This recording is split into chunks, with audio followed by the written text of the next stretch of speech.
Hey guys, this is चिराग और आज हम बात करने वाले हैं स्पाइनल ट्यूबरक्लोसिस की। तो स्पाइनल ट्यूबरक्लोसिस को हम ports disease and tuberculosis spondylitis भी बोलते हैं। तो इस वीडियो को हम दो पार्ट में कवर करेंगे। दो पार्ट कैसे कैसे? फर्स्ट वीडियो में हम बात करेंगे epidemiology of spinal tuberculosis and primary TB के बारे में, प्राइमरी टीबी के बारे में बात करेंगे। सेकंड वीडियो में हम बात करेंगे pathophysiology of spinal tuberculosis, pathophysiology of spinal tuberculosis and it's clinical features. तो दो वीडियो क्यों? दो वीडियो इसलिए बिकॉज मैंने बहुत सारी YouTube वीडियोस देखी और किसी में भी प्राइमरी टीबी के साथ साथ पैथोफिजियोलॉजी कभी कवर नहीं थी। वो सीधा सीधा जंप करते हैं पैथोफिजियोलॉजी पे and they will explain the clinical features and the pathophysiology. But मेरे हिसाब से आपको सबसे पहले बेसिक पता होना चाहिए, that is the primary TB cause कैसे कर रहा है, बिकॉज प्राइमरी टीबी से ही तो सेकेंडरी टीबी हो रहा है।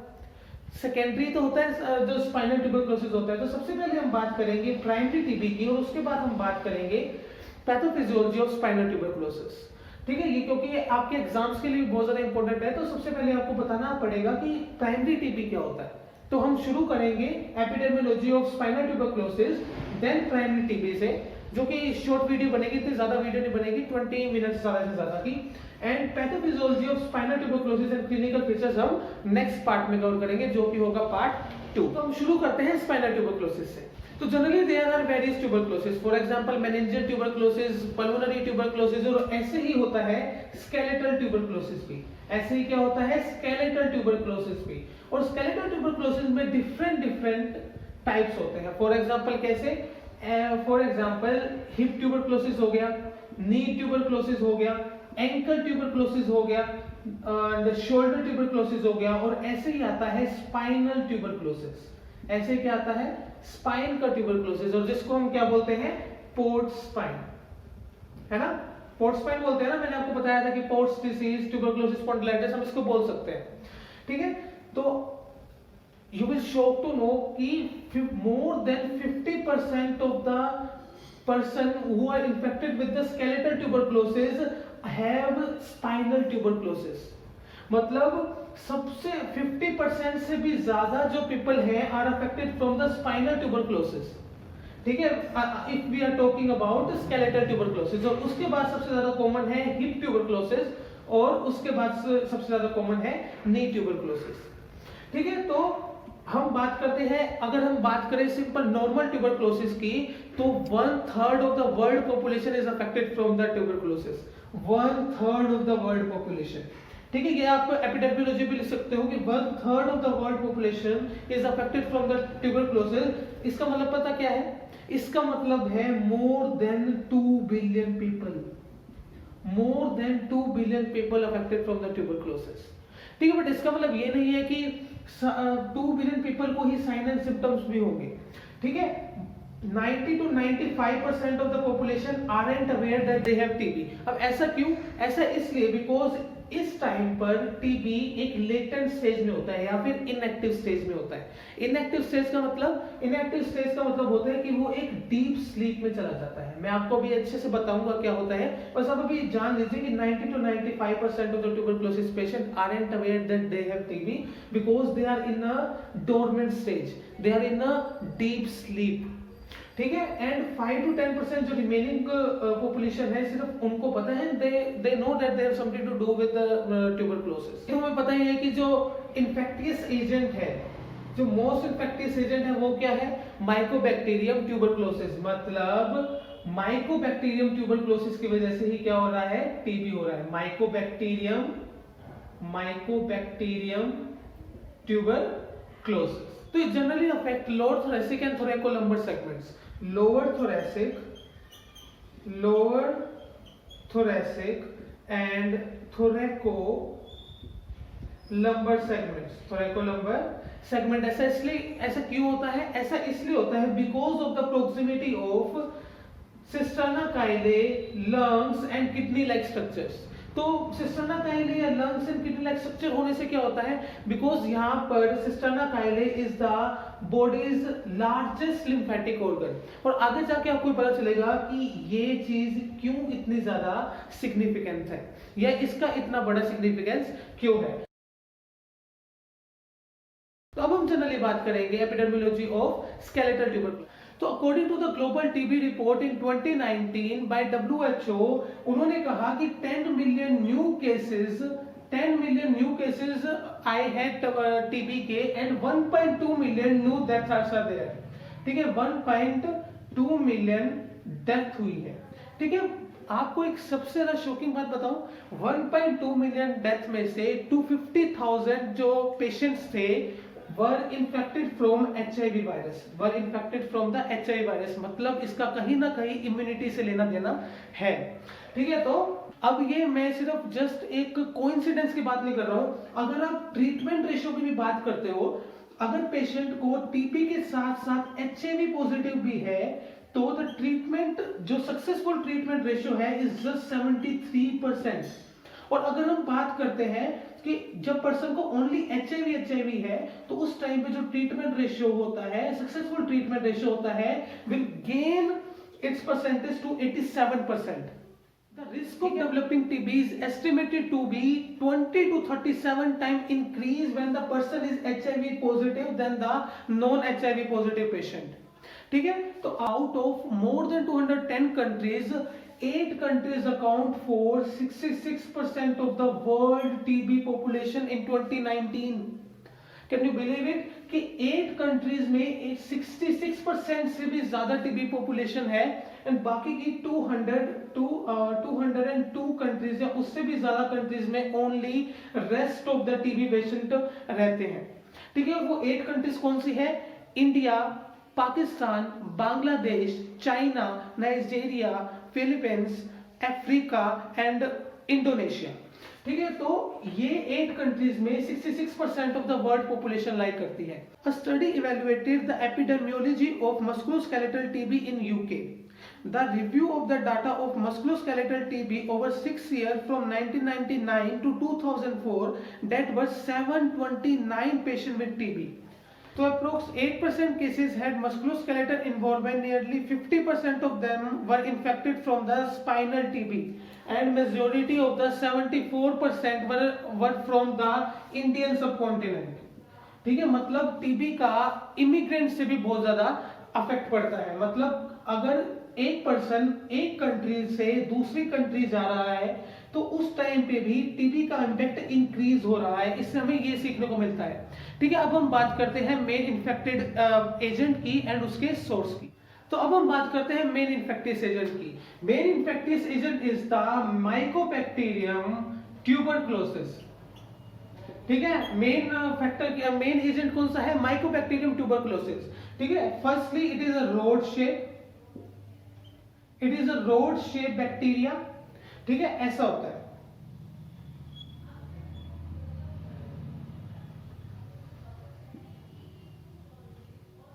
तो ये रोड शेप है, रोड शेप होती है, और इनकी सबसे मेन कैरेक्टरिस्टिक जो होती है वो छुपी हुई होती है इनकी सेल वॉल के अंदर। अब सेल वॉल के अंदर ऐसा क्या होता है? Cell wall is made up of the high lipid peptidoglycan and the mycolic acid. ठीक है, अगर क्या क्या होता है? Lipid, peptidoglycan and mycolic acid. अब ये तीनों क्या करते हैं कि ये रेसिस्टेंट बना देते हैं अपनी सेल वॉल को कोई भी फॉरेन एंटीबॉडीज से। ठीक है, मतलब ह्यूमन के एंटीबॉडी से बिल्कुल रेसिस्टेंट बना देंगे, ताकि ह्यूमन एंटीबॉडी इसके अंदर पेनिट्रेट ना कर सके और अपना एक्शन ना दिखा सके। ठीक है, तो सबसे फर्स्ट चीज क्या हुई? इनकी सेल वॉल जो कि बहुत ज्यादा रेसिस्टेंट होती है, it is due to the high lipid content and high proteoglycans content. ठीक है, अगर हम सेकंड बात करते हैं, फर्स्ट हमने बात की कि ये रोड शेप होता है, सेकंड हमने इनकी सेल वॉल के बारे में बात की। अब हम बात करेंगे इनकी एक और प्रॉपर्टीज के बारे में, that is it is strictly aerobe. ठीक है, अगर फेवरेबल कंडीशन है, मतलब इनको प्रॉपर ऑक्सीजनेशन मिल रही है, तो उस टाइम पर 20 आवर्स में ये अपना एक डिवाइड साइकिल कंप्लीट करता है। इसका मतलब क्या है कि 20 आवर्स के अंदर ये माइकोबैक्टीरियम ट्यूबरक्लोसिस 2 में डिवाइड हो जाएगा। ठीक है, अगर इनफेवरेबल कंडीशन है तो, अगर अनफेवरेबल कंडीशन है तो क्या होगा? अगर अनफेवरेबल कंडीशन है तो माइकोबैक्टीरियम ट्यूबरक्लोसिस एक डोरमेंट स्टेज में चला जाता है, एक लेटेंट स्टेज में चला जाता है। ठीक है, अब इसका मतलब क्या है? इसका मतलब है कि ये डीप स्लीप में चला जाता है। डीप स्लीप में जब चले जाएंगे तो उस टाइम पर इनको कोई एक्टिविटी नहीं करती होती, ना डिवाइड की, ताकि उसमें कोई भी एनर्जी कंज्यूम ना हो, ठीक है, ना रिलीज हो ना कंज्यूम हो, ठीक है। तो वो एक ऐसी स्टेज में चले जाते हैं जिसको हम बोलते हैं डोरमेंट स्टेज या इनएक्टिव स्टेज, ठीक है। तो उस टाइम पर इनको कोई भी एक्टिविटी करने की जरूरत नहीं पड़ती है, तो क्योंकि ज्यादा से ज्यादा क्या होगा कि एनर्जी रिलीज होगी, और एनर्जी रिलीज इनको नहीं करनी है बिकॉज प्रोलॉन्ग टाइम के लिए इस टाइम पर ये ह्यूमन बॉडी के अंदर रह पाएंगे अगर डोरमेंट स्टेज में चले जाते हैं। तो third point is the it is strictly aerobe, and अगर अनफेवरेबल कंडीशन हुई तो भी ये भी अपनी लाइफ निकाल सकते हैं, ठीक है। Fourth point it is slow growing, ठीक है, इट इज स्लो ग्रोइंग। अब स्लो ग्रोइंग बैक्टीरिया होता है तो एंटीबॉडी डिटेक्ट अच्छे से नहीं कर पाती है उनको, और अगर डिटेक्ट अच्छे से नहीं कर पाएगी तो it will be slight difficult for the antibody to work on it, ठीक है। तो fourth is the slow growing bacteria. Fifth one is the difficult to stain. Mycobacterium tuberculosis is very difficult to stain, मतलब acid based stain मान लो या फिर कोई भी स्टेन मान लो, बट जो हम नेल्सन स्टेन से इसको करते हैं, नेल्सन स्टेन से जब इसको करते हैं तो it gives bright red colour. In हर एक सिंगल चीज जो मैं आपको बता रहा हूं, हर एक का सिग्निफिकेंस है, थोड़ा ध्यान से समझना इसको, ठीक है। तो it gives bright red colour, ठीक है, इतना समझ आ गया हमें, इसमें कोई प्रॉब्लम नहीं होनी चाहिए, ठीक है। अब सिक्स्थ कैरेक्टरिस्टिक्स जो होते हैं, हाईली एसिड और हाईली अल्कलाइन मीडियम में भी ये बहुत अच्छे से वर्क कर सकते हैं, अपने आप को सर्वाइव कर सकते हैं, ठीक है। कोई भी इंटरसेलुलर कोई भी फंक्शन होता है तो उससे भी अपने आप को रेसिस्ट कर सकते हैं। एंड अगर फॉर एग्जांपल मैं आपको ये भी बता चुका हूं कि एंटीबॉडीज से रेसिस्टेंट को पता है, कोई भी वीक डिसइंफेक्टेंट होगा तो उससे भी अपने आप को रेसिस्टेंट ये दे सकते हैं। तो एक most important point about the mycobacterium tuberculosis की ये प्रिवेंट करते हैं अपने आप को म्यूकस की सेल वॉल से। ये जो म्यूकस रहता है यहाँ पर उनकी वॉल से अपने आप को रिस्ट्रिक्ट करते हैं, और ये भी किसी वजह से होता है माइकोलिक एसिड की प्रेजेंस से। अगर माइकोलिक एसिड की प्रेजेंस से ये अपने आप को यहाँ पे स्टिक करने से बचाते हैं, बिकॉज आपने देखा हो प्राइमरी जो डिफेंस होता है वो नोज के हेयर्स हो गए एंड जो म्यूकस होता है उससे होता है। अगर वो दोनों इस पे एक्ट कर ही नहीं पाएंगे because of the high mycolic acid content and high lipid content, तो उस टाइम पे यहाँ पर क्या होता है, स्टिक नहीं होते, यहाँ पर म्यूकस उसको ट्रैप नहीं कर पाता उस बैक्टीरिया को। अगर म्यूकस बैक्टीरिया को ट्रैप नहीं कर पाएगा तो सीधा अपना वे बना लेगा एयरवे के अंदर, दैट इज द लंग्स, ठीक है। तो अब हम बात करते हैं टीबी के 3 मेन फीचर्स की, जिसको हम एपिडेमियोलॉजी बोल सकते हैं या फिर एक नॉर्मल प्रेवलेंस बोल सकते हैं, जो कि बहुत ज्यादा मिलता है टीबी पेशेंट्स के। तो टीबी 3 चीजों के साथ बहुत ज्यादा एसोसिएटेड होता है और हमें उसके बारे में बात करने की बहुत ज्यादा जरूरत है, ठीक है। टीबी इन HIV patient, HIV positive patients, ठीक है, एंड टीबी इन इमिग्रेंट्स जो कि बाहर से किसी और सब कॉन्टिनेंट से किसी और कंट्री में जाते हैं कि कहीं भी जाते हैं तो उनको हम इमिग्रेंट्स बोल देते हैं, वहां पर रहने के लिए जाते हैं जो, ठीक है। तो TB in immigrants end TB in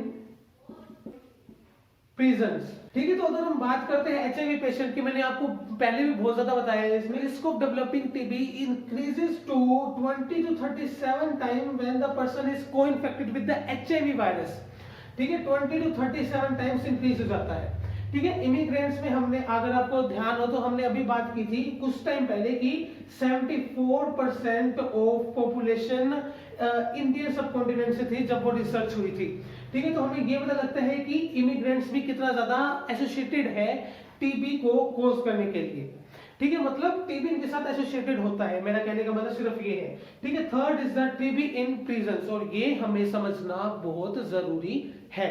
The level of TB in prison has been reported up to increase to 100 times than the civilian populations.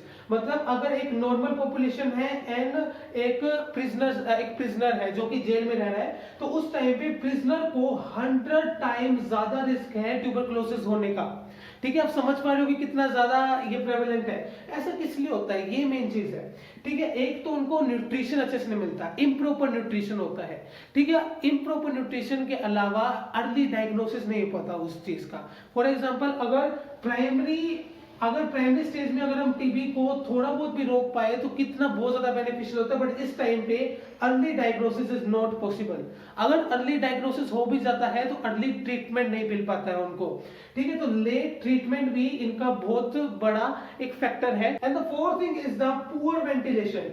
Prisons में बहुत ज्यादा पुअर वेंटिलेशन होता है, अच्छे से ऑक्सीजनेशन नहीं हो पाता है, तो उनकी जो हेल्थ होती है जनरली भी बहुत ज्यादा खराब हो जाती है। And fifth is over crowding. Over crowding की वजह से भी एक बहुत बड़ा रिस्क फैक्टर बन जाता है। And the last one is the prisoners are resistant to multi drug resistance. जैसे कि आपको पता ही होगा कि जो टिपिकल प्रिजनर्स होते हैं वो क्या क्या होते हैं, जो ज्यादा अल्कोहल कंज्यूम करते हैं तभी वो कोई क्राइम करते हैं, फिर ड्रग बहुत ज्यादा यूज करते हैं, ड्रग अब्यूज बहुत ज्यादा करते हैं, उस टाइम पे होता है तो they are multi drug resistant, तो उनको ट्रीट करना वैसे भी बहुत ज्यादा मुश्किल हो जाता है। तो अब हम बात करेंगे मेन पैथोफिजियोलॉजी की, पैथोफिजियोलॉजी ऑफ टीबी। तो हम बात करते हैं सोर्स की।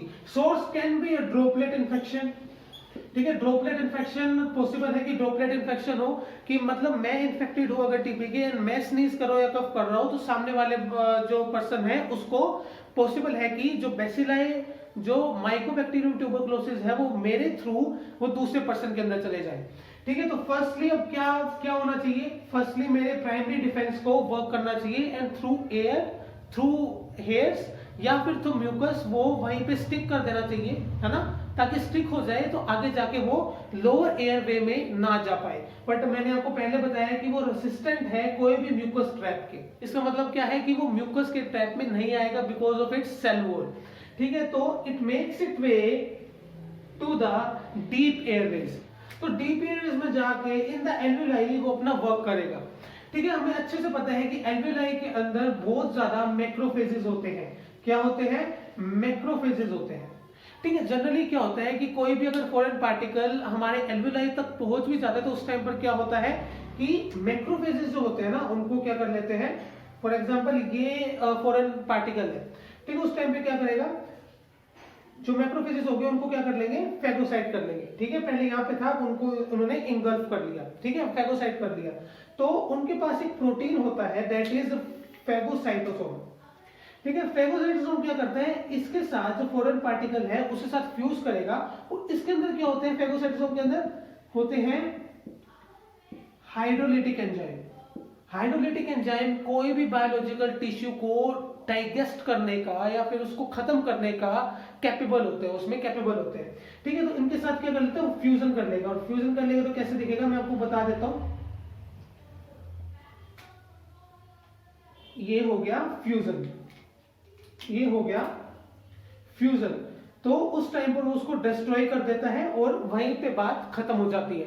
बट इस टाइम पे माइकोबैक्टीरियम ट्यूबरकुलोसिस के साथ क्या होता है, माइकोबैक्टीरियम ट्यूबरकुलोसिस उनको ये मौका ही नहीं देता। अब मौका कैसे नहीं देता, माइकोबैक्टीरियम ट्यूबरकुलोसिस आया, एल्वेलाई के अंदर आया, मैक्रोफेजेस ने वर्क करा और उनको फैगोसाइट कर लिया, ठीक है।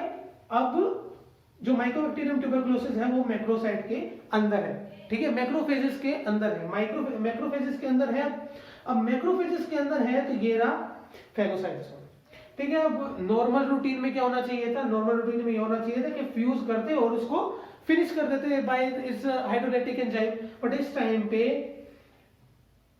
माइकोबैक्टीरियम ट्यूबरकुलोसिस की जो सेल वॉल होती है वो एक प्रोटीन ऐसा रिलीज करती है कि कोई भी फैगोसाइटोसोम जो होगा वो इससे फ्यूज कर ही नहीं पाएगा, और अगर फ्यूज नहीं कर पाएगा तो उस टाइम पर इनका हाइड्रोलिटिक एंजाइम इसको टच भी नहीं करेगा और ये डिस्ट्रॉय नहीं होगा, ठीक है। अगर डिस्ट्रॉय नहीं होगा तो इस टाइम पे ये सर्वाइव नहीं करता, ये सर्वाइव के साथ प्रोलिफरेट भी करता है, ठीक है। प्रोलिफरेट ये बहुत सारे अपने कॉपीज बना लेगा, बहुत सारी कॉपीज ये यहाँ पर बना लेगा, और इस टाइम पे क्या होता है, एक लोकल इन्फेक्शन स्टार्ट होता है जिसको हम बोलते हैं प्राइमरी टीबी।